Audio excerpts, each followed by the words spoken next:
No, empieza. Arrancamos. ¿Ah? Ritmos. Taquiarritmias supraventriculares.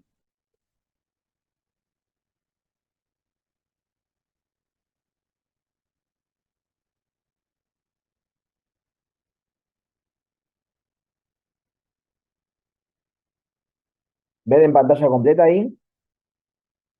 No, Hola chicos, ¿cómo están? ¿Cómo estás, amigo? No, se ve el power, pero pantalla chica.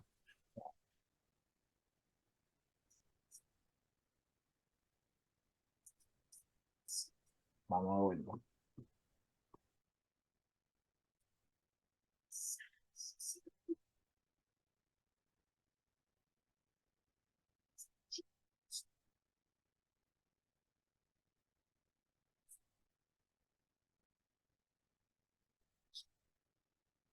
Ahora sí, ¿no? sí, ahora Sí, sí. ahora. Sí, ahora perfecto. Perfecto. Bueno, chicos, como ven en el título, ahora vamos a ver taquiarritmias supraventriculares. ¿Sí? Bien, como habíamos visto en bradiarritmias, las taquiarritmias supraventriculares, toda taquiarritmia se la define como cualquier ritmo que sea con una frecuencia cardíaca superior a 100 latidos por minuto. ¿Sí? ¿Qué tenemos que evaluar en estas taquiarritmias? El ancho del QRS, ¿sí? Nos va a dividir las aguas. Bien, el ritmo, si es regular o si es irregular, y la posición de la onda P, ¿sí? Frente a estos tres parámetros, vamos a evaluar toda taquiarritmia y vamos a tratar de identificar de dónde es que proviene, ¿sí? Y así la diferenciamos las que son supraventriculares de las que son ventriculares, a grandes rasgos, ¿sí? ¿Cuáles son los mecanismos arritmogénicos por los cuales se desencadenan? El aumento del automatismo, ¿sí? El aumento del automatismo puede llegar a generar este tipo de taquiarritmias, sobre todo la taquicardia sinusal, ¿sí? El fenómeno de actividad desencadenada no suele presentarse con mayor frecuencia en supraventriculares, sino que son sobre todo en taquiarritmias ventriculares, ¿sí? Y los fenómenos de reentrada, sí, son los más comunes en las supraventriculares, entonces son este mecanismo es el que tienen que entender, ¿sí? Para que se dé una idea lo que es el mecanismo o el fenómeno de la reentrada, ¿sí? Lo que requiere es que tengamos una conducción, ¿sí? Por un haz que se encuentra bloqueado, ¿sí? Y cuando este haz se encuentra bloqueado, en un momento que se bifurca, ¿sí? Ahí vamos a tener un enlentecimiento en la conducción, ¿sí? De un lado va a estar despolarizado, del otro repolarizado, ¿sí? Eso lo que va a generar es que genere un bucle, ¿sí? Y este bucle hace una reentrada, ¿sí? Ahora me voy a fijar a ver si puedo dibujarles como el otro día. A ver, a ver, a ver. Si no, amigo, busco una foto en Google. Vamos a ver si se puede. Bueno, Ahí ven, ahí se Sí, divide, perfecto. ahí se divide uno, sí, tengan paciencia, ¿sí? No soy claramente artista con esto. Entonces, ahí tienen un haz que viene con cierta despolarización, ¿sí? Se bifurca y acá se bloquea, ¿sí? Como se bloquea, acá, cuando conduce por este lado, ¿sí? Está despolarizado y de este lado está repolarizado. Bien, entonces, cuando este se despolariza, este se repolariza y así sucesivamente, y lo que genera es un mecanismo, un bucle, ¿sí? De reentrada que es como un círculo vicioso, ¿sí? Es como un círculo vicioso y a esto se le llama la reentrada, Lo ¿sí? más común de estos son los mecanismos de reentrada, ¿sí? A nivel nodal, ¿sí? Lo más común y el efecto más característico que van a ver, ¿sí? En los cuales van a tener una vía lenta. No lo borres, amigo, ¿eh? Ah, Dame un bueno. segundito. Una vía lenta, ¿sí? Y una vía rápida, ¿sí? Y el mecanismo por el cual, ¿sí? Se genera después la despolarización es cuando hay una extrasístole supraventricular, ¿sí? Una extrasístole auricular, ¿sí? Que generalmente conduce por la lenta la vía nodal, ¿sí? Entonces, cuando se conduce una extrasístole, va a conducir por la rápida, ¿sí? Y ahí me hace el mecanismo de reentrada porque la otra se va a encontrar en en un periodo de despolarización, ¿sí? Absoluto. Cuando se despolarice la rápida, ¿sí? La lenta va a estar repolarizándose, ¿sí? Y en ese momento, ¿sí? Va a conducir por el estímulo supranumbral. Bien, y eso va a llevar, ¿sí? A que se perpetúe ese mecanismo, ¿sí? Vía lenta, rápido, rápida, lenta, no importa, ¿sí? Ahora lo vamos a ver, ¿sí? Pero ese va a ser el mecanismo por el cual se propague o permita la duración de esa taquiarritmia, ¿sí? Que es el mecanismo de reentrada. Ahora vamos a ver un poquito más adelante. Que entiendan básicamente cómo es el mecanismo fisiopatológico, ¿sí? De una taquiarritmia por la entrada, ¿sí? Bien. Entonces, ¿cómo vamos a clasificar estas taquiarritmias? ¿Sí? Básicamente las que son de QRS angosto y de QRS ancho. Voy a volver a poner el puntero normal. ¿Sí? QRS angosto, QRS ancho. ¿Sí? Nos divide las aguas, básicamente la mayoría de los QRS anchos son de origen ventricular, excepto las que son supraventriculares con conducción aberrante, que lo vamos a ver en la próxima clase, ¿sí? Y las de QRS angosto, vamos a ver si el ritmo es regular o es irregular. Si tenemos un QRS angosto con un ritmo irregular, ¿sí? Lo que podemos llegar a tener es una fibrilación auricular, una taquicardia auricular multifocal, o un aleteo auricular, o sea, un flutter, con conducción AB variable, ¿sí? De estas tres, las que vamos a ver son estas dos, ¿sí? La FA y la taquicardia auricular multifocal, ¿bien? Y si el QRS es angosto, pero el ritmo es regular, vamos a tener que mirar la posición de la onda P, ¿sí? Si la posición de la onda P está antes del QRS, como es normalmente, puede ser que sea una taquicardia sinusal, una taquicardia auricular o un aleteo auricular, o sea, un flutter, pero sin esta conducción variable, ¿sí? Sería un flutter común, por así decirlo. Bien.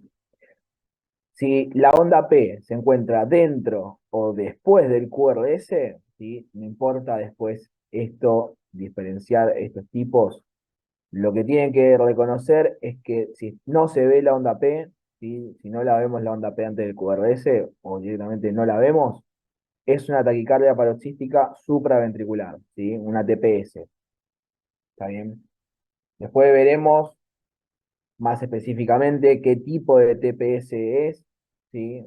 No es necesario que lo sepan ahora, ¿sí? Ni que lo sepan identificar, pero sepan que están las taquicardias paroxísticas supraventriculares. Bien. Este cuadrito es importante, así que sepan diferenciar y cómo es la sistemática de visualizar el electro frente a una taquiarritmia, ¿sí? Bien, vamos a empezar con la fibrilación auricular. La fibrilación auricular es la arritmia más común que tenemos, ¿sí? Hay un reemplazo de ondas P por ondas F, ¿sí? No va a tener ondas P, se caracteriza por no tener ondas P la fibrilación auricular. El ritmo es irregularmente irregular, ¿sí? O sea, es un ritmo completamente irregular. La línea de base va a estar oscilando, va a tener una frecuencia auricular entre 300 a 600 latidos por minuto y puede tener una frecuencia ventricular de baja respuesta, de alta respuesta o de una respuesta adecuada, ¿sí? Dependiendo de la frecuencia cardíaca. Bien. Esto depende de la conducción AB que tenga. ¿Por qué se debe la fibrilación auricular? Son múltiples circuitos de micro reentradas, ¿sí? Lo que habíamos visto recién son múltiples, con micro reentradas que va teniendo la aurícula, sobre todo en lo que es la desembocadura de las venas pulmonares, ¿sí? En la aurícula izquierda a nivel de la desembocadura de las venas pulmonares. Ese es el principal foco donde se generan las microrreentradas que generan la fibrilación auricular, ¿sí? Y las ondas F, esto es anecdótico, ¿sí? No es necesariamente siempre así, pero se pueden llegar a ver más visibles en B1 o B2, ¿sí? Profe, Sí, tengo una pregunta medio de concepto. Es que, por ejemplo, estamos hablando de taquicardias supraventriculares, pero ahora estamos hablando de fibrilación auricular. sí, ¿Fibrilación auricular es un tipo de taquicardia supraventricular? sí, supraventricular. Todo lo que venga a todo ritmo que sea superior a nivel de los ventrículos es supraventricular. Bueno, esa sería la diferencia de taquicardia ventricular, porque ahí sería solo en el ventrículo. Sí. La taquicardia ventricular, el ritmo es de origen ventricular. Y la fibrilación auricular, en este caso, proviene de la aurícula. Van a ver, Dale. chicos, que después, más Eh, adelante, en realidad, las arritmias, las taquiarritmias se clasifican supraventriculares o ventriculares, a veces no se pueden clasificar de esa manera tan taxonómica, ¿sí? Y la clasificación va a ser mediada en la duración de su QRS. En realidad, la clasificación sería taquicardias con QRS estrecho, taquiarritmias con QRS ancho, ¿sí? Porque eso es lo que me va a evaluar, ¿sí? Qué tipo de patología yo tengo, ¿sí? Las que son QRS estrecho son siempre de origen supraisiano, por lo tanto son siempre de origen supraventricular. Bien, las que son de QRS ancho pueden ser ventriculares, como también pueden ser unas arritmias supraventriculares con conducción aberrante. ¿Sí? Es decir, que conducen ya previamente de manera anómala y por eso ese QRS se ensancha. ¿Sí? Lo más común igual que sean ventriculares.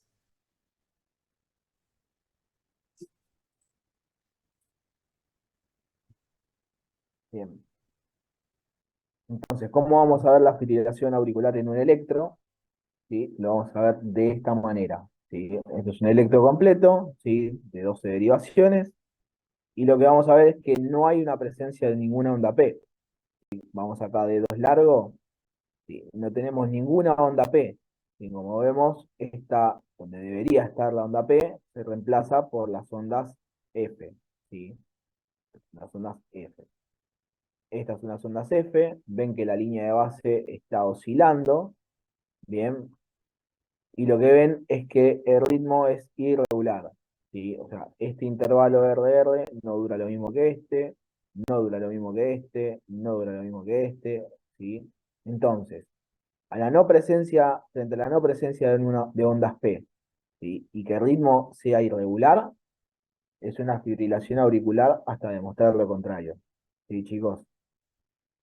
Bien. Esto es un electro típico de una fibrilación auricular. Y si teníamos que sacarle la frecuencia a este electro, ¿cómo se hacía? ¿Se acuerdan? Sí, Tenemos hay que que contar. 30 cuadros grandes, que son 6 segundos, contar los QRS que hay y multiplicarlos por 10. Perfecto, perfecto. Bien. ¿Y este electro es sinusal o no es sinusal? El que están viendo acá. No porque no tiene ondas P. Perfecto. ¿Sí? Una pregunta. Sí, ¿Las ondas F son estas, o sea, las que están antes de los QRS, que son como chiquitas? claro, estas ondas que estás viendo acá, ¿sí? Esto es un QRS, ¿no? Esto es otro, lo que está viendo acá son las ondas F. Lo que está viendo acá son las ondas F. Es donde debería estar la onda P, ¿sí? Pero no hay. En B1 se ve genial, ¿sí? ¿Ven cómo se ve? El patrón que va oscilando, tenemos un QRS, oscila, oscila, oscila. Esto son las ondas F. ¿Sí?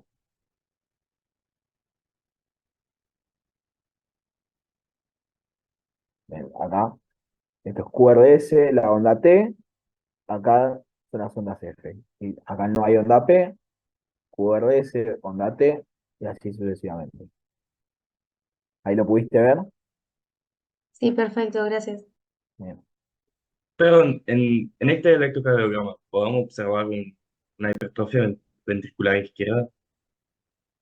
Deberíamos calcularlo. A ver, vamos a fijarnos. 5, 10, 15, 20. Sí, da justito. Sí, da. Ahí en B1, En B1 sí, da. Así que sí. Tiene también hipertrofia ventricular izquierda. gracias. Bien. ¿Todos los electros van a ser así, con estas ondas F que habíamos visto acá? No. ¿Sí? Esto se le denomina un patrón grueso, ¿sí? Porque se ve claramente cómo están las ondas F. No siempre se ven. ¿Sí? Como ven en este electro, o en este, no hay una presencia de ondas F, sino que hay una línea de base, ¿sí? Isoeléctrica, pero no hay ninguna onda P, ¿sí? No hay ninguna onda P. Entonces, lo que define a la fibrilación auricular no es la presencia de ondas F, sino que no haya una presencia de onda P. Bien. Entonces, acá vemos una línea de base, ¿sí? Un QRS, línea de base, QRS, línea de base, QRS, y como ven, el intervalo RR es irregular, ¿sí? Y no hay onda P, es una fibrilación auricular, ¿sí? A esta se la denomina de patrón fino, y a la que vimos antes, a esta se la denomina de patrón grueso, ¿sí? No cambia en el pronóstico, en el tratamiento, ni nada, sino que son maneras diferentes de cómo se puede ver una fibrilación auricular en el electro, ¿sí? No cambia nada. Una pregunta. Sí, Entonces, solo tengo que mirar que no haya onda P y que sea irregular para que sea una fibrilación auricular. Si hay onda F o no, es aparte, digamos. aparte. Puede estar presente como no puede estar presente, ¿sí? Ok, Que perfecto. sí o sí va a tener Gracias. es que es irregular y que no va a tener ondas P, ¿sí? Después, si tiene ondas F, es para sumar al diagnóstico, pero no es condición para que se tenga sí o sí. Puede no tener. Claro, perfecto. Gracias. Doc, una pregunta. ¿Me escuchas bien?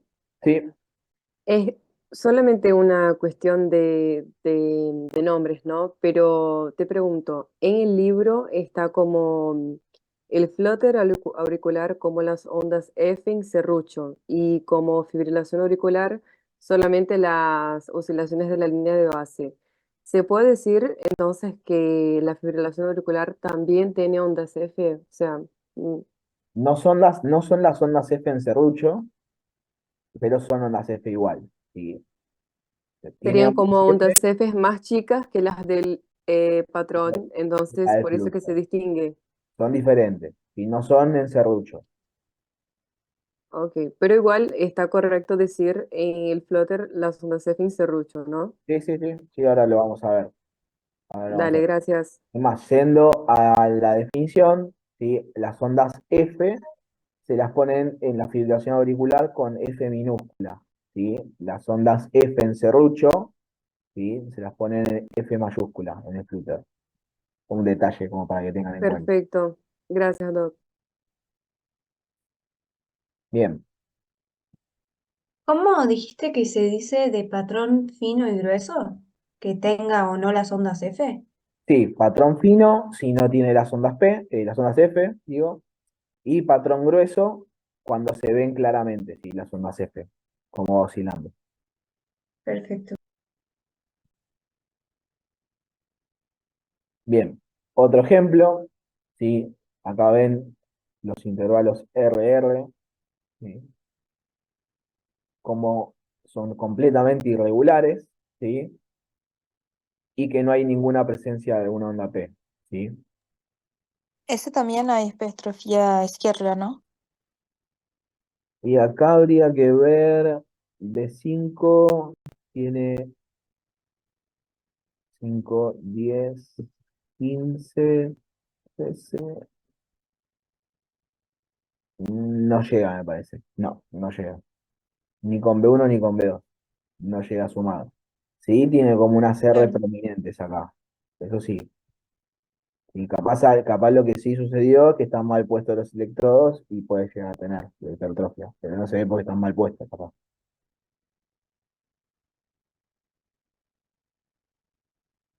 Bien. Y esto que ven acá, sí, ya lo vamos a ver en esta semana, que esto es una extrasístole, ¿sí? Esto sí es una extrasístole. Ventricular, en ese caso. Pero eso ya vamos a ver más a detalle en otra clase. Hay que Entonces, especificar aislada. claro, acá sería una extrasístole ventricular aislada. ¿Sí? Bien, entonces, acá tienen dos ejemplos, cuatro ejemplos, ¿sí?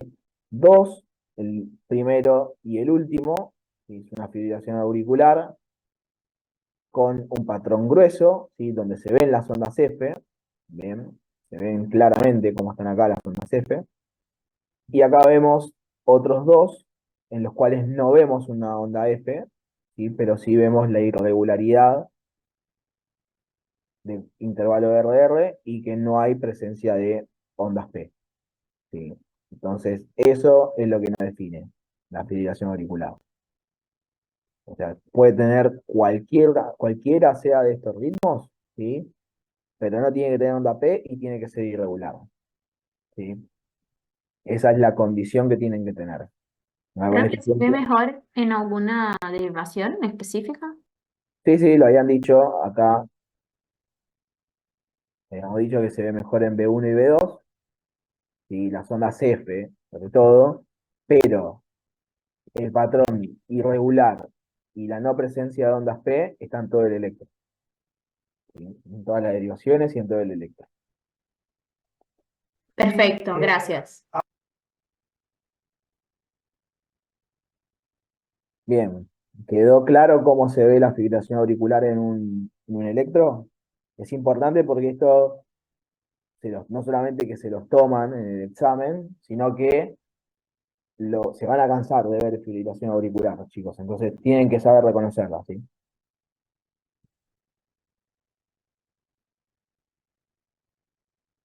¿Se entendió? Sí. Sí, profe. Bien. Entonces, ya que entendimos el electro, vamos a ver cómo se maneja la fibrilación auricular. Bien. Hablando de la epidemiología de la fibrilación auricular, ya habíamos dicho que es la arritmia más común, ¿sí? Que se puede tener, sobre todo en lo que son pacientes añosos, es la arritmia más común que van a ver en todo el mundo, ¿sí?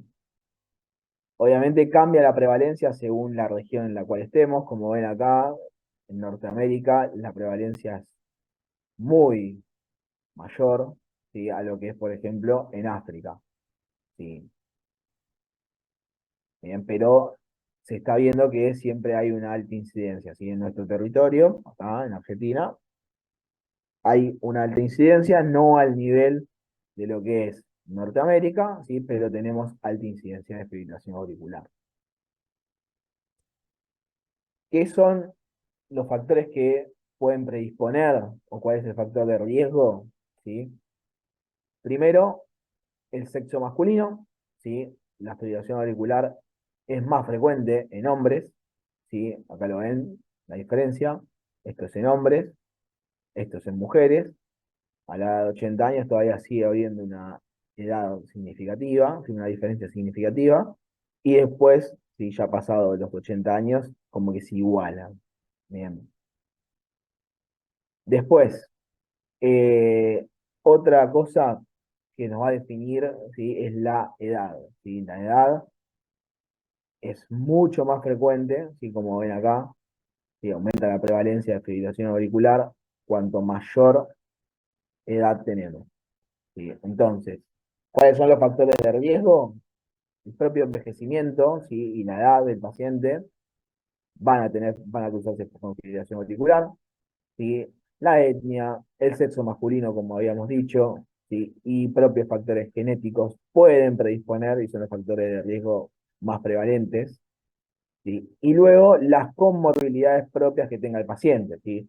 Si tiene enfermedad coronaria, si tiene insuficiencia cardíaca, enfermedad valvular, hipertensión, prediabetes, enfermedad renal crónica, ¿sí? Enfermedades inflamatorias, EPOC, ¿sí? Apneas obstructivas, obesidad, ¿sí? Todo factor de riesgo, ¿sí? De este tipo cardiovascular nos puede predisponer a que podamos tener en algún futuro una fibrilación auricular, ¿sí? Bien, ¿cómo se clasifica la fibrilación auricular? Tenemos la fibrilación auricular diagnosticada por primera vez, ¿sí? Es una que no habíamos diagnosticado antes, independientemente de su duración, ¿sí? Y la gravedad de los síntomas, ¿sí? Se clasifica como FA diagnosticada por primera vez. La FA paroxística es una FA que se revierte espontáneamente o con intervención en los primeros 7 días, ¿sí? Se habla que es una FA paroxística. La FA persistente es aquella que se mantiene durante más de 7 días, ¿sí? Incluidos los episodios que se terminan por cardioversión farmacológica o eléctrica tras más de 7 días, ¿sí? La FA persistente de larga duración es aquella que continúa más de un año, ¿sí? Para adoptar una estrategia de control de ritmo. Ahora vamos a ver qué es el control de ritmo. Y por último, la FA permanente. La FA permanente no viene por un periodo de tiempo, sino que es el momento en el que tanto el paciente como el médico, ¿sí? Ya asumen, ¿sí? Que va a tener FA de manera irreversible, ¿sí? Y no va a volver a un ritmo sinusal. Entonces van a buscar únicamente mantener la frecuencia cardíaca adecuada para ese paciente, pero no van a buscar revertir esa arritmia, ¿sí? ¿Cuáles son las terminologías que no se deberían emplear? Sería la FA aislada, la FA valvular y no valvular. Bien. Acá lo que es valvular y no valvular, en el único caso que sí se sigue utilizando es frente al tratamiento anticoagulante o no que pueda llegar a tener. Bien. Y la FA crónica tiene varias definiciones y no se debería emplear para describir a poblaciones de pacientes con fibrilación auricular. Bien.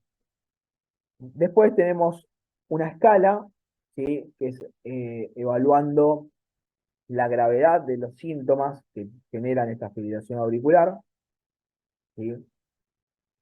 Que va desde el 1, que no nos genera síntomas, 2A, que serían síntomas leves, ¿sí? Que sería la actividad diaria no estaría afectada, 2B, que serían síntomas moderados, la actividad diaria no está afectada por los síntomas de la FA, pero sí suponen un problema para el paciente. El grado 3 sería una descripción grave, si la actividad diaria ya está afectada. El grado 4, si ya interrumpe la actividad cotidiana del paciente. Bien, entonces, habíamos dicho que tenemos un gran abanico, ¿sí? De clínica. El paciente puede presentarse desde asintomático, ¿sí?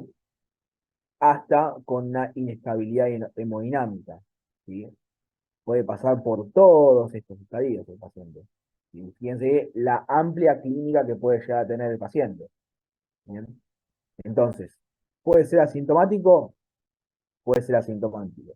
Si genera síntomas, ¿cuáles son? Puede generar palpitaciones, puede generar disnea, fatiga, dolor torácico, ¿sí?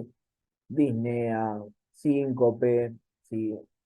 Si presenta inestabilidad hemodinámica, puede presentarse con síncope, con hipotensión sintomática, con insuficiencia cardíaca aguda o un edema agudo del pulmón, bien.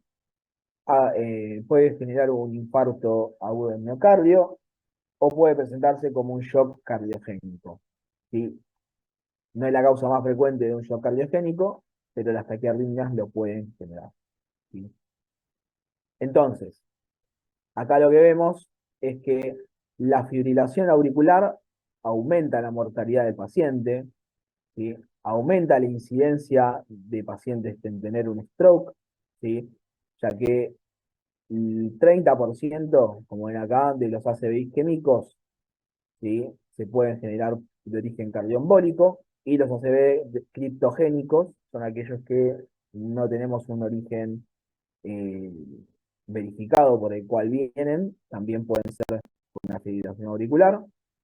Aumenta la incidencia de insuficiencia cardíaca, ¿sí? Generan una demencia vascular, aumentan el grado de depresión, ¿sí? Disminución de la calidad de vida, y pueden tener un aumento de requerimiento de hospitalización en los pacientes, ¿sí? Entonces, fíjense la amplia variedad de clínica por la que se puede presentar un paciente con fibrilación auricular, ¿sí? Entonces, ¿cómo lo vamos a tratar? ¿Cómo vamos a tratar esta fibrilación auricular? Tenemos una cardioversión eléctrica, ¿sí? La cardioversión eléctrica se utiliza en pacientes que están hemodinámicamente inestables, ¿sí? ¿Cómo piensan ustedes que sería un paciente con inestabilidad hemodinámica, chicos? ¿Qué significa que el paciente está hemodinámicamente inestable? Puede ser que tenga un shock Hipotenso, cardiogénico. Bien, puede ser que tenga un shock cardiogénico. Sí. el paciente está hipotenso, taquicárdico, bradicárdico. ¿Qué más? ¿Solo eso? Va a tener Fenómenos simbólicos, puede ser. Fenómenos embólicos. No serían un criterio de inestabilidad hemodinámica, pero lo puede generar la fibrilación auricular, sí. No sería, taquipneico o con deterioro del sensorio. bueno, ahí va, deterioro del sensorio, dijeron ahí, taquipneico. Deshidratado puede ser también. ¿Cómo? Deshidratado puede ser también. No sería un parámetro de inestabilidad hemodinámica. O sea, todo paciente deshidratado no está inestable hemodinámicamente.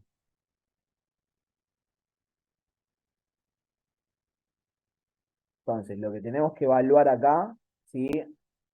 El paciente puede tener dolor torácico, el paciente puede estar, como dijeron, taquipneico, con dificultad respiratoria, ¿sí? Puede estar con signos de insuficiencia cardíaca aguda, bien, puede estar oligoanúrico, y eso es un paciente con inestabilidad hemodinámica. No solamente la hipotensión, ¿sí? Hoy tuvimos la clase de shock con algunos de los chicos que deben estar presentes, me imagino, donde hablamos que hipotensión no es sinónimo de shock y shock no es sinónimo de hipotensión, ¿sí? Hipotensión no es shock y shock no es hipotensión, ¿sí? Viceversa. Que quede claro. Estabilidad hemodinámica, se habla también de eso, ¿sí? Puede tener dolor torácico, deterioro del sensorio, signo de insuficiencia cardíaca aguda, oligoanuria, hipotensión, ¿sí? Entonces, ahí estamos hablando de un paciente inestable hemodinámicamente, ¿sí? Entonces, a ese paciente le van a hacer una cardioversión eléctrica, ¿sí? De urgencia. Ahora lo vamos a hablar bien igual, ¿sí? Después, Perdón, profe, ¿puedes repetir los criterios, por favor? sí, sí, adelante, preguntá.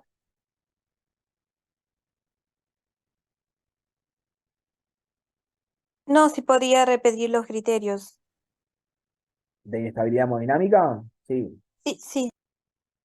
El paciente puede tener deterioro del sensorio, ¿sí? El paciente puede tener dolor torácico, puede tener dificultad respiratoria, ¿sí? Puede tener taquipnea, puede estar muy taquicárdico, el paciente puede tener oligoanuria, ¿sí? Puede tener un llenado capilar enlentecido. Estamos hablando de un paciente completamente inestable, ¿sí?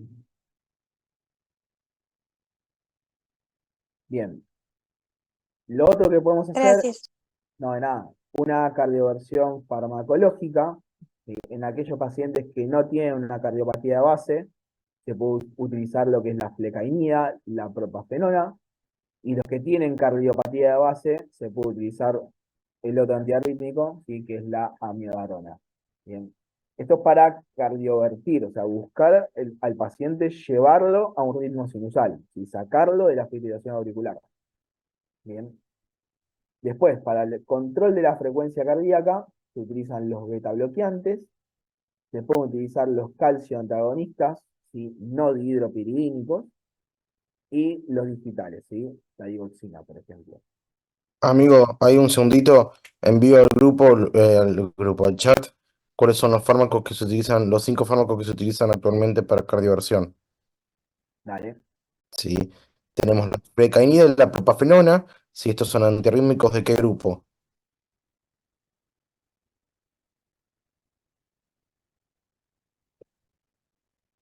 Propafenona es el primer, ¿no? ¿Mm? Propafenona 1C. es antiarrítmicos 1. Bien, los dos son del grupo 1, son del grupo 1C, bien. Sí. En estos casos, sí, tanto la frecainida como la propafenona están contraindicados bajo total punto de vista, sí, es decir, absolutamente, en pacientes que tengan o se sospecha de una alteración estructural miocárdica, ¿sí? O cardiovascular. ¿Sí? Si tiene alteración estructural, no lo puedo utilizar bajo ningún punto de vista, ¿sí? Porque me aumenta la mortalidad. Tampoco se pueden utilizar bajo ningún punto de vista en pacientes post-IAM. Me aumenta la mortalidad de estos pacientes, ¿sí? Después tengo la amiodarona, que ¿de qué grupo es? El tercer grupo. Bien, antirrítmico del grupo 3. Y el ibutilide y Biernacarant en un inicio no estaban clasificados, ¿sí? Hoy se los considera que son del grupo 3 puros, ¿sí? Si bien el Biernacarant, ¿sí? Tiene acciones también del grupo 1, ¿sí? Pero su principal mecanismo de acción es inhibición de los canales de potasio, ¿sí? Igual que el ibutilide, ¿sí? Te los dejo, ¿sí? Estos son los fármacos que hoy en día están recomendados para lo que es la cardioversión eléctrica. ¿Y la quinidina se usa? No, la quinidina no se usa ya hace un tiempo, chicos. Ah, Sí. dale, porque está en el A- libro. Aumenta el riesgo de taquicardias ventriculares de tipo torsada de punta, ¿sí? De manera significativa. Bien. La quinidina hoy en día ya está en desuso prácticamente. Se puede utilizar en pacientes que tienen eh, síndrome de Brugada, ¿sí? Se evaluó su utilización en pacientes con síndrome de Brugada, debido a que el síndrome de Brugada, vamos a ver que es una canulopatía, ¿sí? Que presenta alteraciones principalmente, pero no únicas, pero principalmente se da por alteraciones del canal de sodio, ¿sí? En los casos en que el síndrome de Brugada se dé por alteraciones del canal de sodio, la quinidina demostró beneficios al inhibir o disminuir el riesgo de taquicardias ventriculares en esos pacientes, ¿sí? Secundarios propios a la canulopatía. Bien, Gracias. todo tuyo, amigo. Bien, como habíamos dicho, ¿sí? La fibrilación auricular, alguien lo había dicho por ahí, tiene fenómenos embólicos, y es verdad, ¿sí? Genera fenómenos embólicos. ¿Se les ocurre por qué? Entonces, por lo tanto, hay que ver si tenemos que anticoagular al paciente. Bien. ¿Por qué piensan que la fibrilación auricular genera fenómenos embólicos? Porque genera flujo turbulento. Bien, genera un flujo turbulento, ya que no tenemos una contracción auricular, ¿sí? Ya perdemos esa parte del ciclo cardíaco, ¿sí? La última parte que nos daba el llenado ventricular por la contracción auricular. Ya no tenemos una contracción eficiente, sino que está llamado como una bolsa de gusano, ¿sí? Que se describía anteriormente, lo mismo que con la fibrilación ventricular, ¿sí? Entonces genera no solamente un flujo turbulento, sino que genera éstasis sanguínea, ¿bien? Y si tenemos éstasis sanguínea, tenemos una posibilidad de generar émbolo, ¿sí?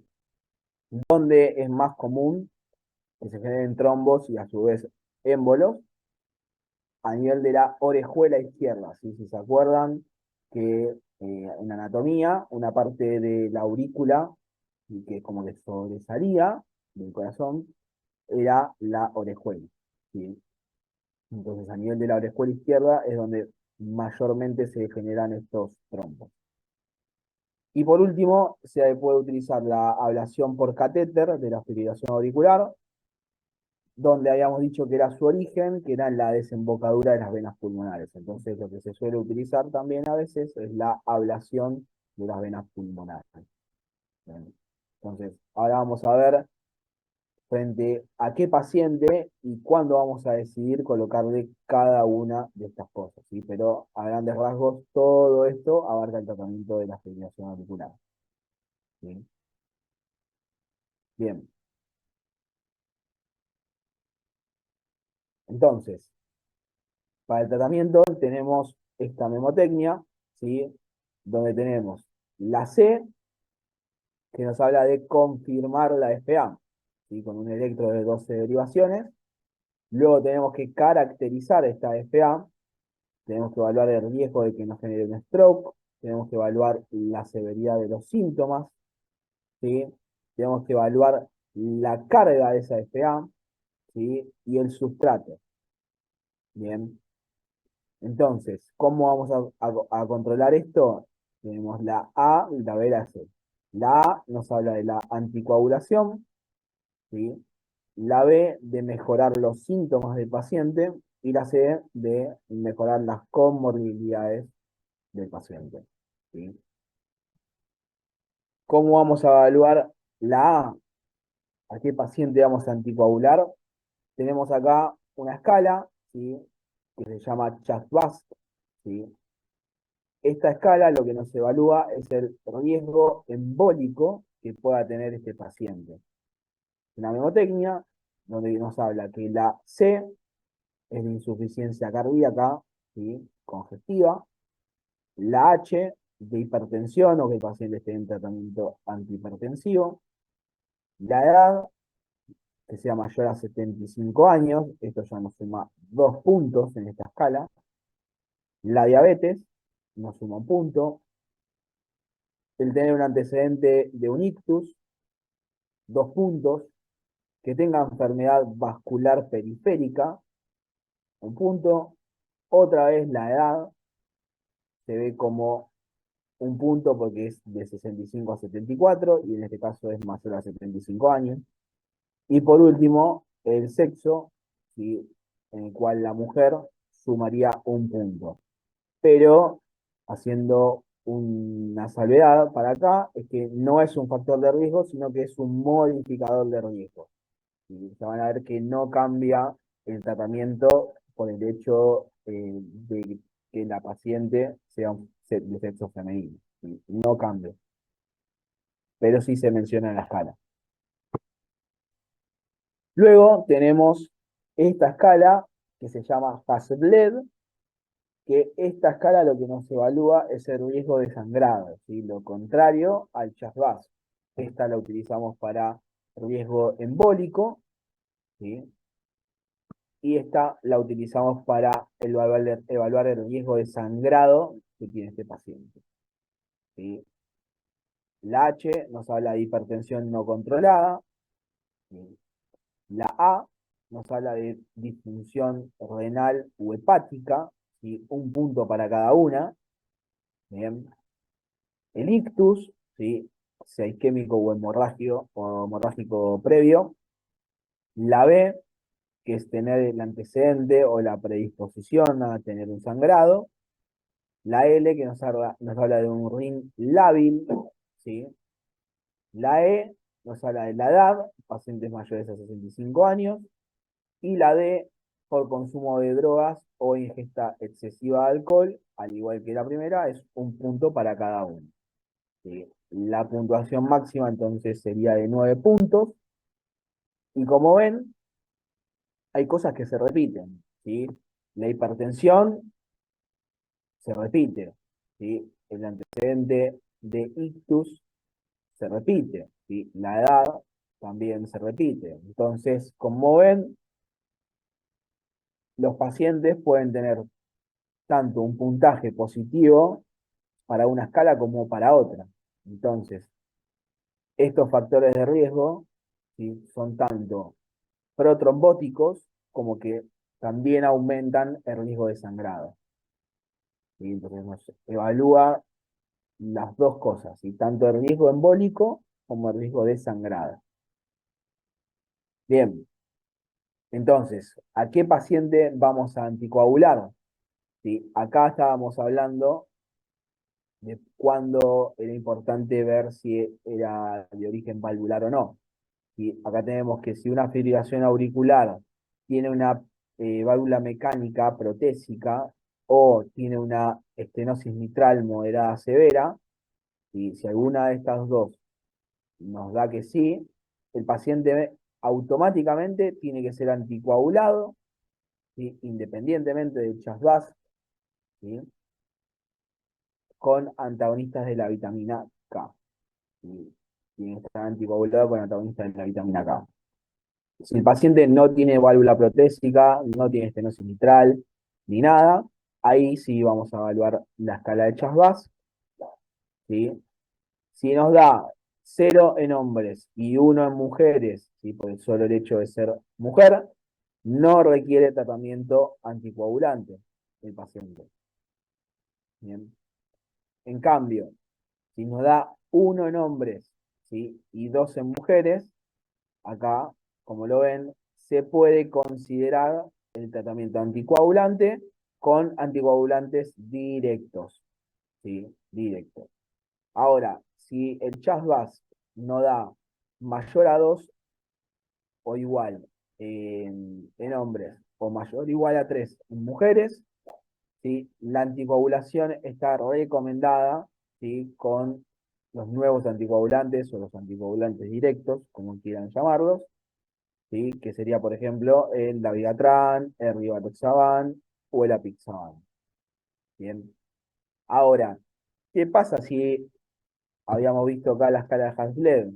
Si el paciente tiene un alto riesgo de sangrado, ¿sí?, que se le denomina cuando esta escala da mayor o igual a 3 puntos, ¿sí?, no nos contraindica, ¿sí?, no nos contraindica, acá lo dice, ¿sí?, que no nos contraindica la anticoagulación, sino que lo que tenemos que hacer es tener un seguimiento mucho más estricto de ese paciente.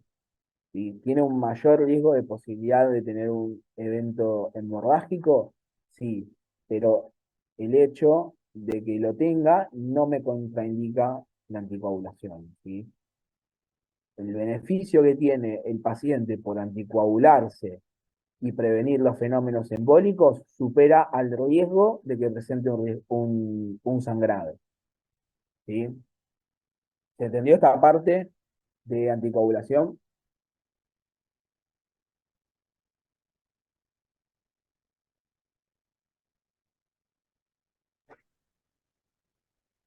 ¿Entendieron, Sí, chicos? Si no lo repito, ¿eh? ¿Se entendió? sí. Sí, se entendió. Bien, perfecto. Ahora vamos con el manejo de la frecuencia cardíaca de este paciente, ¿sí? Lo primero que tenemos que evaluar son las comorbilidades que tiene este paciente, ¿sí? Si el paciente no tiene ninguna comorbilidad, o tiene hipertensión, o tiene insuficiencia cardíaca con fracción de eyección conservada, el tratamiento de primera línea sería un beta bloqueante o un bloqueante cálcico no dihidropirídico, ¿sí?, para manejar la frecuencia cardíaca del paciente. Si el paciente tiene insuficiencia cardíaca con la fracción de eyección reducida, ¿sí?, y una fracción menor del 40%, el tratamiento de primera línea sería un beta bloqueante, ¿sí? Acá utilizaríamos un beta bloqueante. Si el paciente tiene EPOC o asma, el tratamiento de primera línea sería un bloqueante cálcico no dihidropirídico, ¿sí? Entonces, viendo qué paciente tenemos enfrente, vamos a ver qué fármaco vamos a elegir. ¿sí? Y si el paciente tiene una preexcitación, si tiene un síndrome de preexcitación, o sea, un intervalo PR menor a 120 milisegundos, o tiene un flúter auricular, lo que se realiza es la ablación, ¿sí?, de las venas pulmonares. O sea, se interviene quirúrgicamente, o sea, es un tratamiento más invasivo de ese paciente. Profe, ¿qué es el flúter auricular? El flúter auricular ahora lo vamos a ver, ¿sí? Pero el flúter es el mismo tratamiento de la FA, ¿sí? Ahora vamos a ver cómo se diferencia en la visualización del electro, ¿sí? Pero toda esta guía está hecha tanto para el tratamiento de fibrilación auricular como para flúter también, ¿sí? Bien, entonces, una vez que comenzamos el tratamiento de mejorar la frecuencia cardíaca del paciente, hacemos una reevaluación clínica. ¿Sí? ¿Y qué vamos a hacer? Vamos a verificar si el paciente presenta menos de 110 latidos por minuto en reposo. Bien, vamos a ver si empeoran los síntomas o no empeoran los síntomas y cómo fue la calidad de vida de este paciente con el tratamiento que le recomendamos, ¿sí? Si el control y la reevaluación clínica es normal y el paciente está perfecto, continúa con el tratamiento que tenía desde la primera cita, ¿sí? Ahora, si el paciente no tiene una frecuencia cardíaca adecuada, ¿sí?, o los síntomas empeoraron, o no tiene una calidad de vida, bien, lo que se puede realizar acá lo ven, es en estas tres, ¿sí?, en estas tres, en estas tres, ¿sí?, o sea, ya sea con estos antecedentes de hipertensión o insuficiencia cardíaca, con FEBI conservada, si tiene FEBI reducida o si tiene poco asma, independientemente de cualquiera de estas tres, ¿sí?, se puede agregar la digoxina, ¿sí? Se puede agregar la digoxina, se puede considerar el beta bloqueante, se puede considerar el bloqueante cálcico, ¿sí? Pero esto se supone que ya lo tendrían que haber iniciado, ¿sí?, como se ve acá. Bien.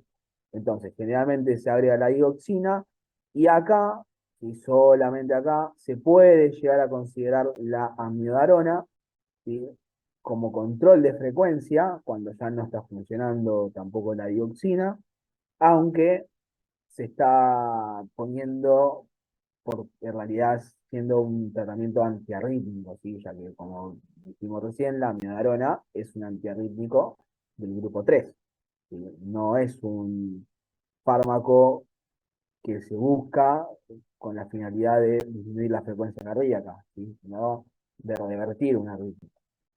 Obviamente acá la dosis de amiodarona no sería la suficiente en general para lograr una cardioversión del paciente, sino lo que busca es un enlentecimiento del nodo auriculoventricular, ¿sí? Y de esa forma controlar la frecuencia, ¿sí? Si bien no están utilizadas para el control de frecuencia, teniendo en cuenta que sus efectos adversos pueden ser las bradicardias, ¿sí?, se puede llegar a utilizar. Obviamente para el control de frecuencias no es, de vuelta le digo, lo más indicado, ¿sí? Para el control de frecuencia tengo bloqueantes cálcicos, bloqueantes beta, ¿sí? O digoxina principalmente. Bien, entonces, una vez que hicimos esta reevaluación clínica y le dimos el tratamiento que le corresponde al paciente, se vuelve a hacer nuevamente una evaluación clínica y se ve cómo estuvo con ese tratamiento. Si mejoró o está bien el paciente con ese tratamiento y está controlado, se continúa con el tratamiento que se indicó, ¿sí? Ahora, si tampoco con todos estos fármacos que utilizamos podemos revertir esa taquicardia o esos síntomas que pueda llegar a tener el paciente, ¿sí?, se considera tratamiento de tercera línea, que sobre todo son terapias de resincronización cardíaca, ¿sí? Son terapias de resincronización cardíaca, implante de marcapasos y ablación del nodo auriculoventricular, ¿sí? Esas son como los últimos tratamientos que podemos llegar a utilizar en última instancia. Cuando ya no se puede controlar esa frecuencia y se puede generar una taquicardiomiopatía, ¿sí? Propia de la frecuencia cardíaca que tiene de base el paciente. Pregunta, chicos, ¿ustedes están entendiendo por qué ahí se usa un marcapasos? ¿Cuándo mencionamos a los marcapasos? Generalmente en lo que son las bradiarritmias, ¿o no? Sí. Bien. ¿Y por qué en una FA puedo utilizar el marcapaso? Y porque el ritmo acá va a ser irregular. Ok. Me va a seguir desencadenando mucho más rápido que el marcapaso. El marcapaso va a estar bloqueado en este caso. Entonces,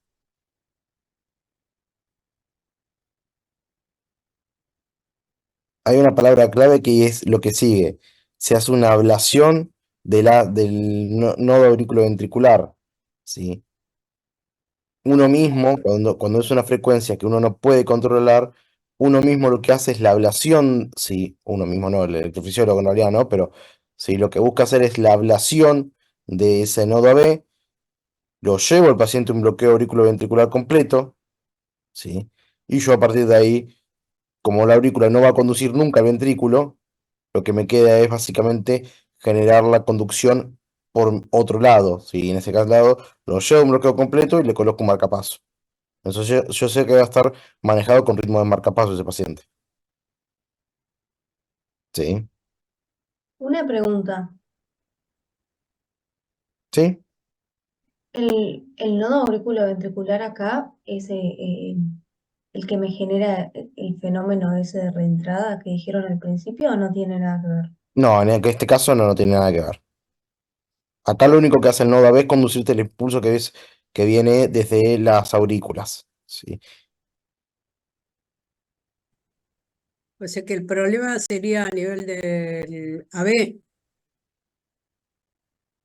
No entendí la pregunta. Claro, el problema estaría a nivel del AB. Ahí es donde colocas el marcapaso. No, O también lo podés poner en el un... problema está a nivel generalmente de la desembocadura de las venas cavas que tenés las zonas de micro reentrada, ¿sí? Que se puede hacer ablación de esas zonas también, ¿sí? Pero en caso de así todo reincidir con FA y con mal control de frecuencia, ¿sí? En ese caso sí se hace una ablación del nodo AB, ¿sí? Y al generar yo mismo una ablación de ese nodo, genero un bloqueo auriculoventricular de tercer grado. Entonces, porque estoy cortando la conducción del ventrículo contra la aurícula, ¿sí? No hay conexión auriculoventricular, hay una disociación. Después lo que hago es colocarle yo un marcapaso y dejarlo en ritmo de marcapaso al paciente, ¿sí?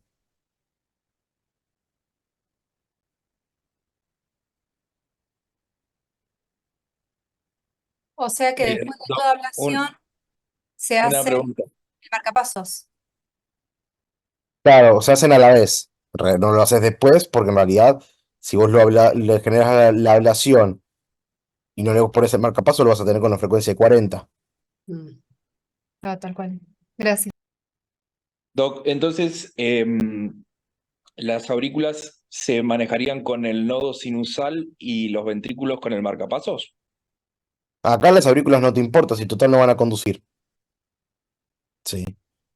Lo que te importa es que vos la frecuencia ventricular que vos vas a tener la manejarías con el marcapaso. Ok. Tampoco te va a interesar la despolarización auricular porque ya per se, si no está respondiendo al tratamiento, va a continuar generando esas microentradas, o sea, va a generar todavía fibrilación, ¿sí? O sea, no va a contraerse esa aurícula. Entonces vos lo que manejás es únicamente una frecuencia cardíaca establecida por el marcapaso, ¿sí? A X cantidad de latidos por minuto, cada tanto tiempo, ¿sí? Teniendo en cuenta que en tu ciclo cardíaco no tenés la contracción auricular, ¿sí? Doc, entonces es por eso que nosotros vamos a mantener el tratamiento farmacológico, porque en ese caso tanto la ablación como el marcapaso no solucionan, por así decirlo, la FA en sí misma. La FA no está solucionando. Lo que buscas acá es controlar la frecuencia cardíaca. Y acá no estamos buscando generar nuevamente un ritmo sinusal. Y no estamos haciendo un tratamiento antiarrítmico, sino que estamos haciendo un tratamiento de control de síntomas y un control de frecuencia cardíaca, manejo de la frecuencia. Claro, para que no se vaya a una fibrilación ventricular y un paro, sería esto, ¿no? No solamente eso, ¿sí? Sino que el mismo hecho de tener una taquicardia sostenida por mucho tiempo, ¿sí? Nos puede generar un daño estructural propio, ¿sí? Nos puede llevar a una insuficiencia cardíaca del paciente. Ok, gracias, Doc. No, de nada.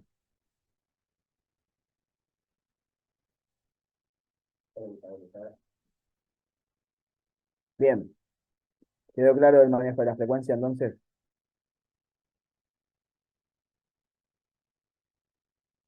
No entendí, entonces la FA no se cura, lo que sí se arregla es el ritmo con el Acá estamos marcapasos. hablando de manejo de frecuencia, ¿sí? Después, otra cosa sería el manejo de ritmo, ¿sí? O sea, buscar al paciente llevarlo a un ritmo sinusal, ¿sí? Perfecto. Esto solamente hablando de un paciente que tenés que manejar la frecuencia cardíaca y nada más, ¿sí?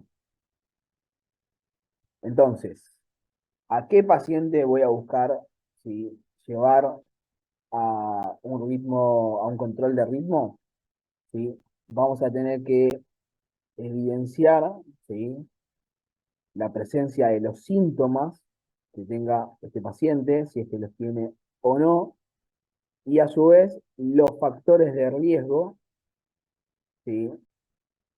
Que pueda llegar a tener el paciente. Y si los síntomas que tiene el paciente son relacionados con la FA, ahí tenemos que ver, ¿sí? Si son pacientes jóvenes, si tienen un episodio de FA corto, ¿sí? De corta duración, si tiene una miocardiopatía mediada por la taquicardia, esto es era lo que estábamos hablando, que la misma taquicardia sostenida nos puede generar un daño estructural, ¿sí? Un aumento normal o moderado, ¿sí? De la conducción auricular, ¿sí? O sea, no tenemos un remodelado auricular limitado, que tiene pocas o ninguna comorbilidad, ¿sí? Si tiene una frecuencia cardíaca difícil de controlar, una FA precipitada por un momento momentáneo, ¿sí? Una enfermedad aguda, y por la autonomía y la preferencia que pueda llegar a tener este paciente. Y entonces, ¿a qué paciente vamos a buscar llevar a un control de ritmo? Generalmente a un paciente joven, y que tenga una FA que no sea de tanta carga, ¿sí? Y que tenga pocas comorbilidades, ¿sí? Entonces, generalmente es un paciente que sería el paciente ideal, y no siempre va a ser el que nos encontremos enfrente, ¿sí? Ya hoy en día, chicos, hay estudios que demuestran que la conversión a ritmo sinusal, con el mantenimiento del ritmo sinusal en estos pacientes, si no se mantiene el ritmo sinusal, no me sirve, pero si se mantiene el ritmo sinusal, lo que es el control del ritmo, si disminuye la morbimortalidad de todos los pacientes con antecedentes o presencia de fibrilaciones auriculares. Sí. Debería ser buscado en la primera, de medida primaria, si una vez que hago control de anticoagulación, etcétera, sí, porque disminuye la carga de la enfermedad y me disminuye también el riesgo de morbimortalidad del mismo, ¿sí? Pero no todos los pacientes se puede llegar a realizar un control de ritmo, ¿sí? Y esos son los que después se mantienen con lo que es una FA permanente y lo que se hace es únicamente control de frecuencia, que es lo que vimos anteriormente. Bien. Bien, si tenemos un paciente que tenemos que cumple con estos criterios, por así decirlo, ¿sí? Vamos a buscar el control de ritmo, ¿sí? O sea, vamos a buscar que el paciente tenga una reversión de esa fibrilación auricular, ¿sí? ¿Con qué lo vamos a hacer? Con fármacos antiarrítmicos y con la ablación de las venas pulmonares, ¿sí? Para pacientes seleccionados se puede hacer una ablación quirúrgica y o toracoscopía, pero eso ya es un manejo de especialistas. Y sepan que frente a este tipo de pacientes, vamos a buscar que ese paciente vuelva a un ritmo sinusal. ¿Sí? Entonces, acá ya no estamos hablando de control de las frecuencias, sino que revertir esta arritmia y que no la tenga. ¿Sí? Doc, una pregunta. ¿Por qué Sí. se hace la ablación de las venas pulmonares? Las venas, como habíamos dicho, ¿sí? Ese es el foco donde más comúnmente se generan las micro-reentradas de la fibrilación auricular, en la desembocadura de las venas pulmonares. ¿Sí? O sea, en la aurícula izquierda, donde desembocan las venas pulmonares, ahí es el foco más común en el cual se generan las microrreentradas que nos generan la fibrilación auricular. Si uno hace ablación de estas venas pulmonares, ¿sí? de la desembocadura, uno las ablaciona, ya no tendríamos por qué tener esos fenómenos de microrreentradas, porque están ablacionados, entonces el paciente vuelve a un ritmo sinusal. Claro, ok, pero eso no generaría, o sea, modificaciones en la forma con la cual el flujo desemboca a este nivel, ¿no? No generaría un cambio significativo, ¿sí? No, lo que el riesgo por el cual nos lleve a algo negativo, ¿sí? Es menor que el beneficio a que no tenga más fibrilación auricular ese paciente. Perfecto, gracias. Bien, esto es el paciente al que vamos a buscar llevar un control de ritmo. ¿Sí? Entonces acá vamos a ver a qué paciente vamos a hacer una cardioversión. ¿Sí? Frente a un paciente que veamos que está hemodinámicamente inestable, ¿sí? Todo lo que habíamos hablado antes, ¿sí? Se hace la cardioversión eléctrica urgente. ¿Sí? Independientemente del cuadro, del tiempo de evolución, si el paciente está inestable, hay que hacer una cardioversión eléctrica. ¿Sí? Amigo, después de esto vamos apurando porque no vamos a llegar con la hora. Dale, Ya son las 9 menos 10. dale. Si el paciente está hemodinámicamente estable, ¿sí? Vamos a ver si está anticoagulado o no. ¿Sí? Si el paciente ya aún no está anticoagulado, ¿sí? Iniciamos lo antes posible el tratamiento anticoagulante, ¿sí? Y comprobamos la duración del episodio. ¿Sí? Hoy en día se habla no de las de 48 horas, sino de 24 horas de aparición de esa fibrilación auricular. ¿Sí? Entonces, perdón que están ladrando los perros. Eh,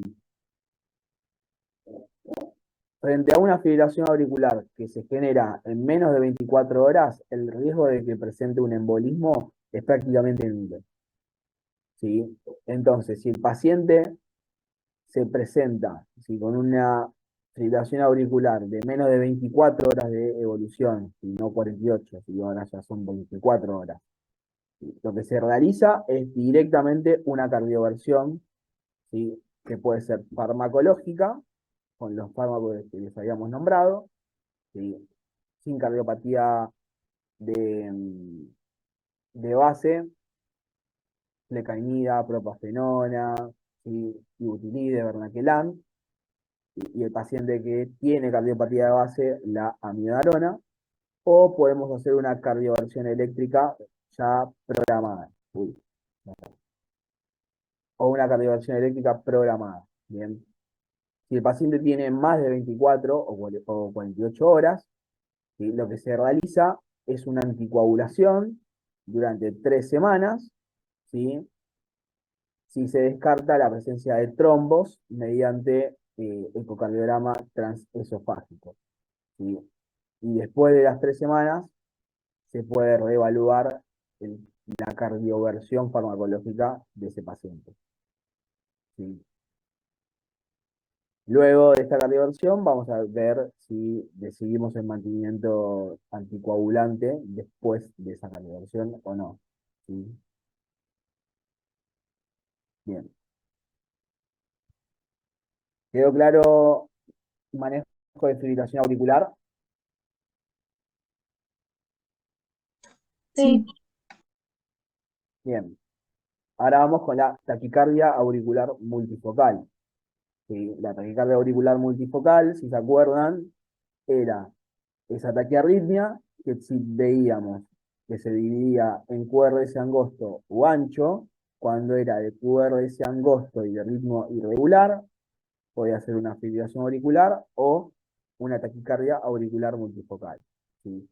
Entonces, ¿cómo es definida? Es la activación de 3 o más focos ectópicos auriculares y por lo tanto vamos a tener más, ¿sí? mayor o igual a 3 ondas P de morfología diferente a la sinusal. ¿Sí? Los intervalos P y P varían, ¿sí? El PR también, el RR también. Suelen tener conducción AB variable y la frecuencia oscila entre 150 a 200 latidos por minuto. ¿Cómo vamos a ver este electro? Y es de esta manera. Como ven acá, tenemos un intervalo de RR, ¿sí? Que no es el mismo, o sea, estamos frente a un electro que es irregular, ¿sí? De QRS angosto, y lo que van a ver acá, ¿sí? Es que, ven, esta onda P es diferente a esta, ¿sí? Ven cómo tiene una morfología diferente, ¿sí? Y es diferente a esta. Entonces tenemos 3 ondas P que tienen morfología diferente, o sea que su foco es ectópico, ¿sí? Ese foco ectópico que la genera es diferente. Si son 3, hablamos de una taquicardia auricular multifocal. Y acá en el electro de abajo lo vemos mejor.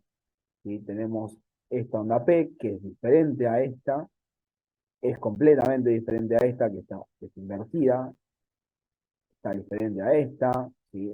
Son completamente diferentes una de otra.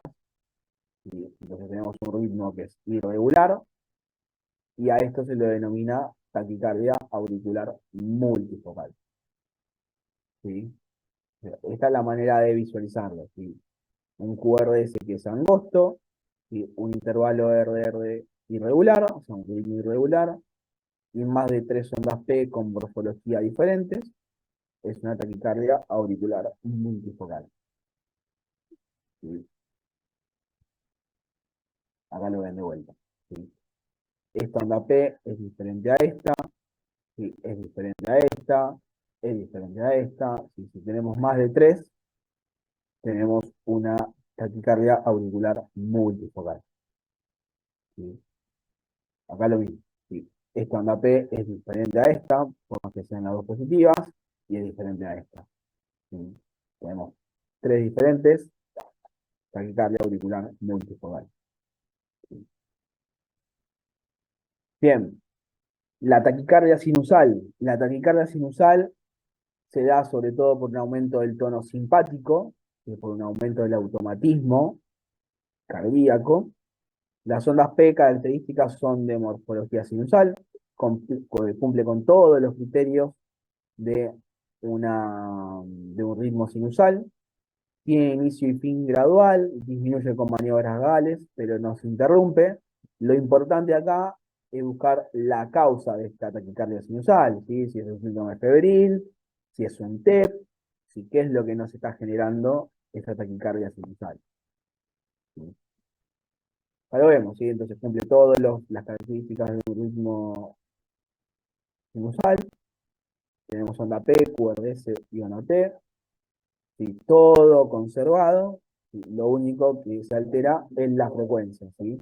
Acá tenemos onda P, QRS, onda T, onda P, QRS, onda T, onda P, QRS, onda T. ¿Sí? Aumenta la frecuencia nada más, todo el resto está normal. Sí, la taquicardia auricular no es necesario que la sepan porque no se la van a tomar nadie. ¿Sí? Y acá tenemos el flúter o el aleteo. ¿Sí? El flúter o el aleteo, habíamos dicho que la fibrilación auricular eran micro reentradas. Bueno, el flúter son macro reentradas. Son más grandes esas reentradas que van teniendo y suprimen al nódulo sinusal. ¿sí? Las ondas F, acá como lo habíamos dicho, las anteriores F eran con F minúscula, estas son F mayúscula, ¿sí? Porque son más prominentes, en dientes de sierra o en serrucho, como quieran llamarlas, y se ve mejor en D2 de 13 ABF. ¿Sí? No tienen línea isoeléctrica, ¿sí? Hay una actividad constante, la frecuencia es entre 250 a 350 latidos por minuto, y en general existe una relación 2-1 o 4-1, o sea, cada 2 ondas F hay un QRS, cada 4 ondas F hay un QRS, ¿sí? Pero puede ser variable, ¿sí? Como habíamos dicho, puede llegar a tener un flúter auricular con conducción variable, sí, se puede llegar a tener. Y esa puede no cumplirse esto. Bien. Entonces, ¿cómo se ven? Y si se fijan, estas ondas F, ¿sí? Son mucho más prominentes que la que habíamos visto en la fibrilación auricular. Y como ven acá, tienen cada cierta cantidad un QRS, ¿sí? O sea, tienen una onda F, otra onda F, otra onda F, QRS, onda F, onda F, onda F, QRS, onda F, onda F, onda F, QRS. ¿Sí? Este sería un flúter auricular, ¿sí? 3-1. ¿Sí? Cada 3 ondas F hay un QRS. Cada 3 ondas F hay un QRS. ¿Sí? Acá lo mismo. ¿Sí? Onda F, onda F, onda F, QRS, onda F, onda F, onda F, QRS. ¿Sí? El flúter no tiene onda P tampoco, son ondas F en diente de serrucho, y el ritmo generalmente es regular. ¿Sí? Siempre y cuando esa conducción sea constante, es regular. Así que puedes llamar eso de onda P igual, ¿no? O onda F igual, ¿no? Pero F mayúscula. Sí, sí, ondas F. Ondas F en serrucho, para las del flúter, que se escriben con F mayúscula, y las ondas F de la fibrilación auricular con minúscula, ¿sí? Sin ninguna otra característica. ¿Quieren ver la diferencia o se acuerdan? Y Vuelvo. la El de diferencia, abajo, Sí, perdón, sería bueno. Ahí. la diferencia igual sería, ahí sería regular, ¿no? Y la fibrilación es irregular. Exactamente. Generalmente es irregular, es regular, perdón, el flúter auricular generalmente es regular, puede llegar a ser irregular, ¿sí? Y la fibrilación auricular siempre va a ser irregular. Entonces, para que vean la diferencia, vamos a mostrarles.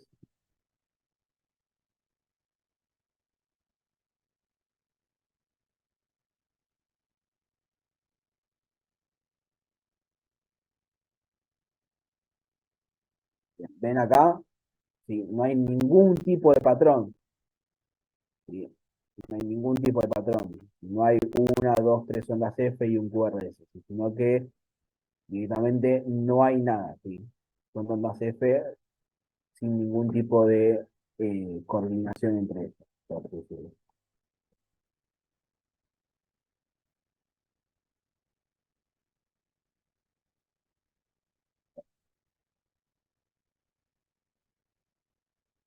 A de vuelta, ¿sí? Tiene el flúter, 1, 2, 3, 4 ondas F, QRS, ¿sí?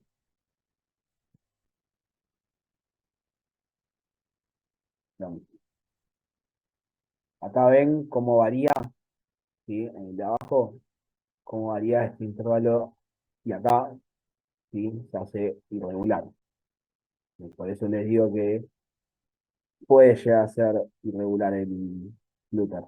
¿Sí? Pero fíjense en las características, no es lo mismo de lo que les mostré antes en la fibrilación auricular. ¿Sí? Son completamente diferentes. Bien, y por último, el último ritmo que vamos a ver hoy es la taquicardia paroxística supraventricular. ¿Sí? La taquicardia paroxística supraventricular se da por un fenómeno de reentrada, ¿sí? Por vía accesoria o por vía intranodal. La frecuencia cardíaca oscila entre 150 a 200 latidos por minuto. tenemos QRS que son estrechos, generalmente, ¿sí? No suele observarse una onda P, ya que se encuentra oculta. Tiene inicio y fin brusco, suele interrumpirse con maniobras vagales o mediante adenosina. ¿Sí? Entonces, ¿cómo vamos a ver la taquicardia paroxística supraventricular? ¿Sí? Tenemos que es una taquicardia, ¿sí? Como se ve claramente, es una taquicardia de QRS angosto, de ritmo regular, ¿sí?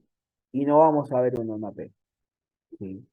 Como ven tenemos QRS, onda T, QRS, onda T, QRS, onda T, QRS, onda T, QRS, onda T. No hay una presencia de ninguna onda T acá. ¿Sí? Está dentro del QRS. ¿Sí? Acá lo ven de vuelta. QRS, onda T, QRS, onda T, QRS, onda T, QRS, onda T. Fíjense que hay una depresión del segmento ST, ¿sí? Puede llegar a tener una lesión subendocárdica por la alta frecuencia que se puede llegar a manejar. Otro motivo por el cual puede estar presente esa depresión es por lo que se conoce como la P retrógrada. ¿Sí? Las taquicardias supraventriculares hacen un eco auricular posterior. ¿Sí? Estimulan la aurícula, pero desde una estimulación desde el nodo auriculoventricular hacia arriba. ¿Sí? Ese eco auricular, ¿sí? Es lo que me va a definir si, lo que vieron al principio que dijo Encito, si el LRP o el PR, ¿sí? Cuál era más grande para definir el tipo de taquirritmia que tenía, ¿sí? Entonces muchas veces lo que hace ese eco auricular, ¿sí? Es generar alteraciones en lo que es el STT, ¿sí? En lo que no es el punto J y la unión del ST inicial, ¿sí? Pueden ser tantos infradesnivel por causa isquémica como infradesnivel secundario a que tenga una P ectópica, ¿sí? Ahí abajo, ¿sí? Un eco auricular ahí abajo, que es negativo porque la conducción va desde desde nodo auriculoventricular hacia las aurículas, ¿sí?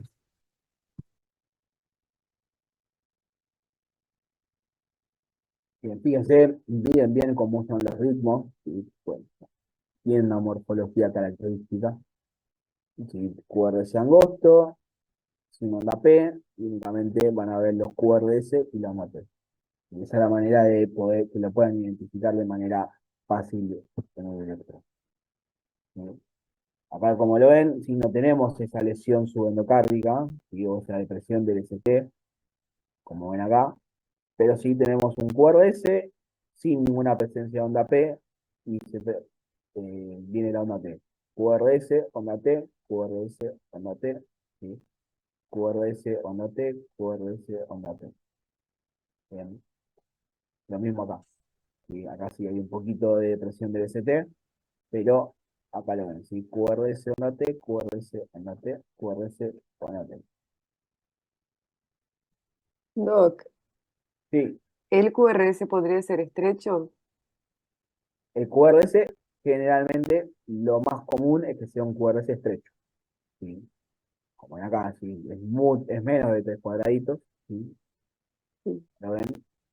Sí, Lo más bueno, común es que la taquicardia paroxística supraventricular sea de QRS angosto. ¿Sí? Es lo más común.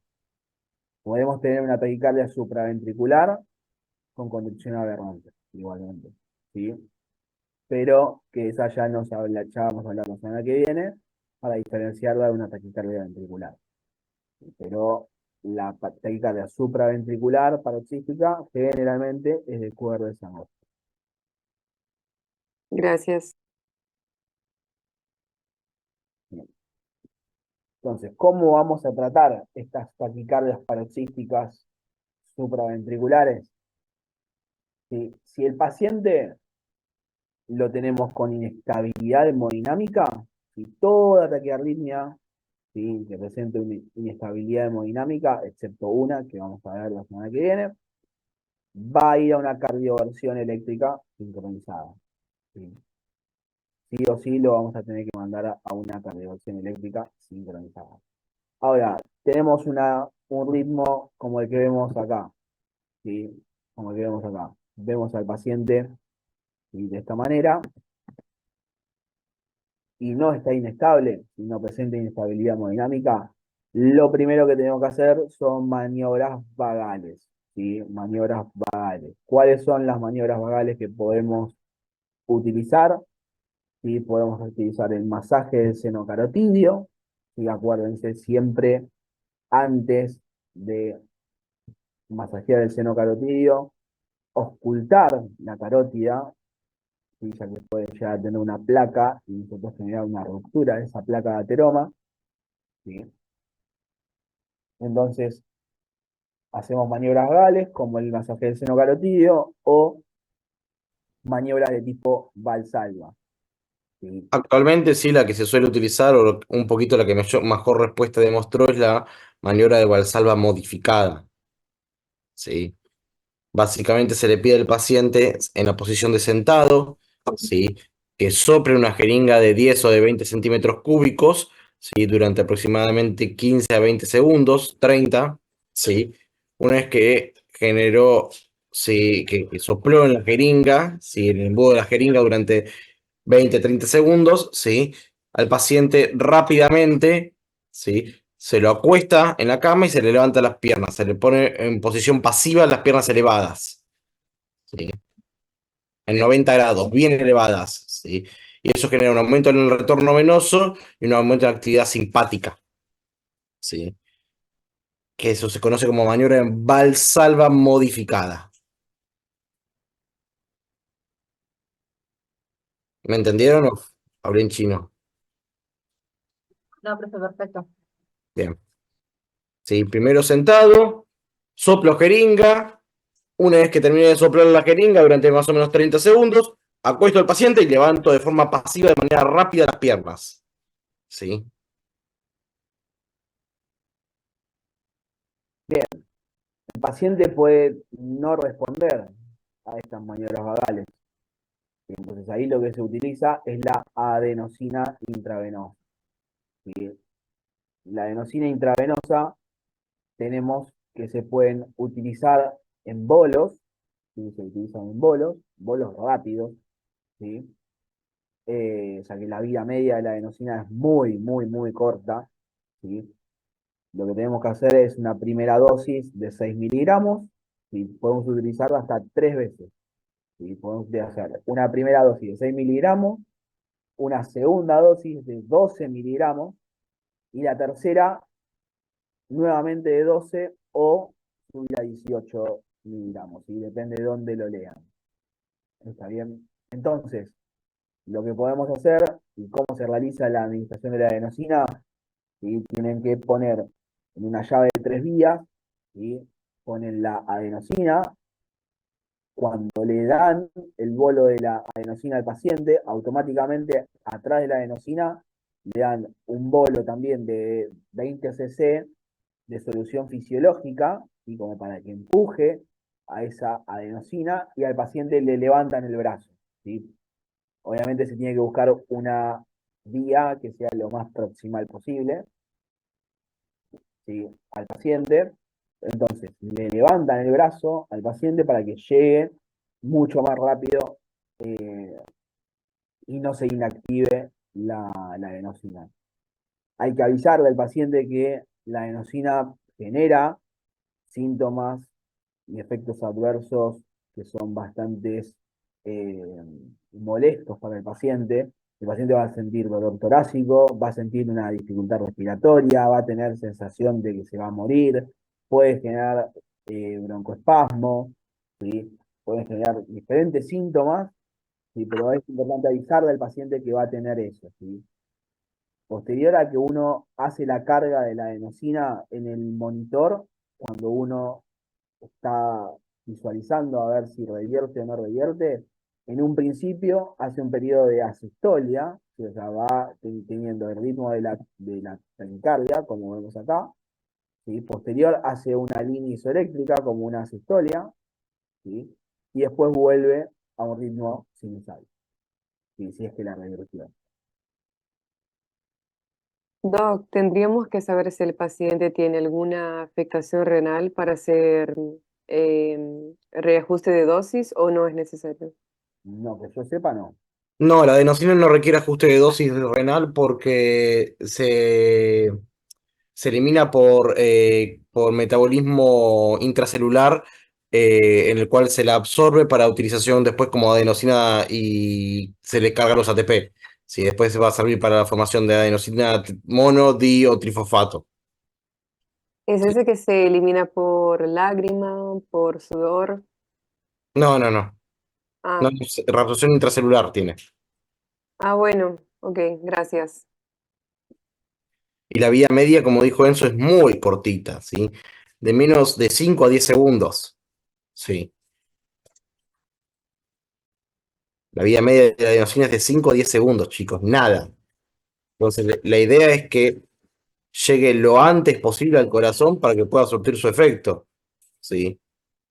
Si no, de nada me va a servir si lo estoy pasando lento, si estoy malgastando fármaco, ¿sí?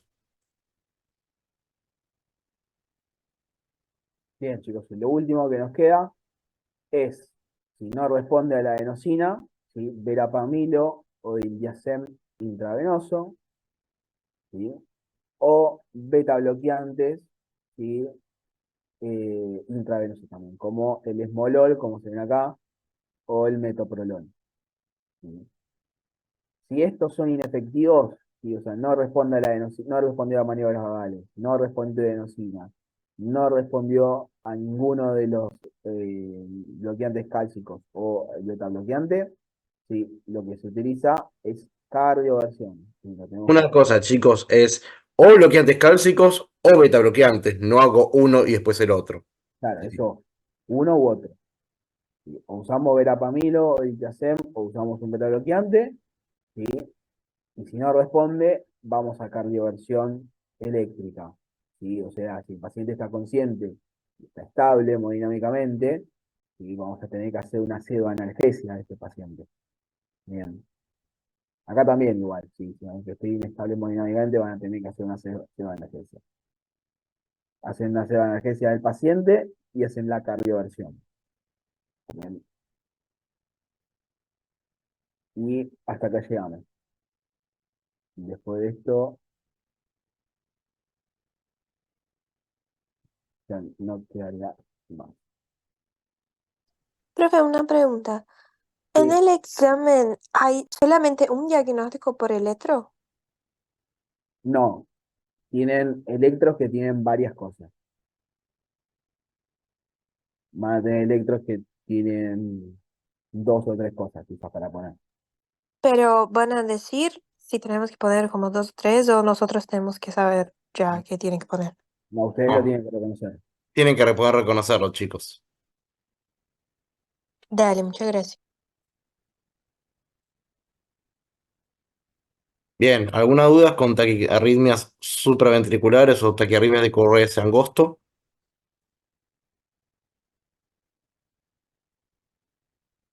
No, profe, gracias. No.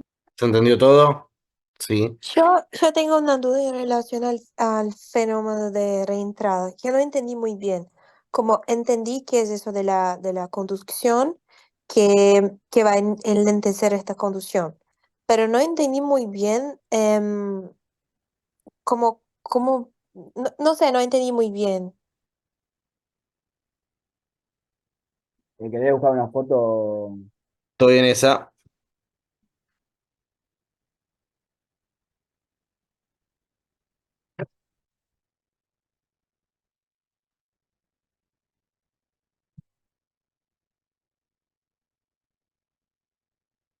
Dame un segundito que busco una que se pueda entender bien.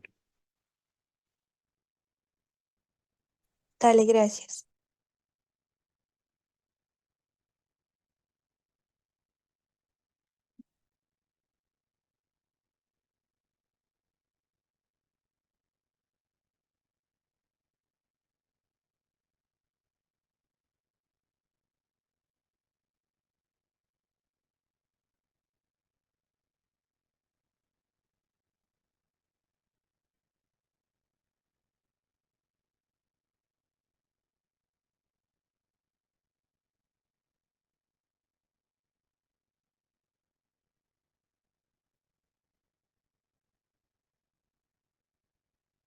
Ahí va, amigo.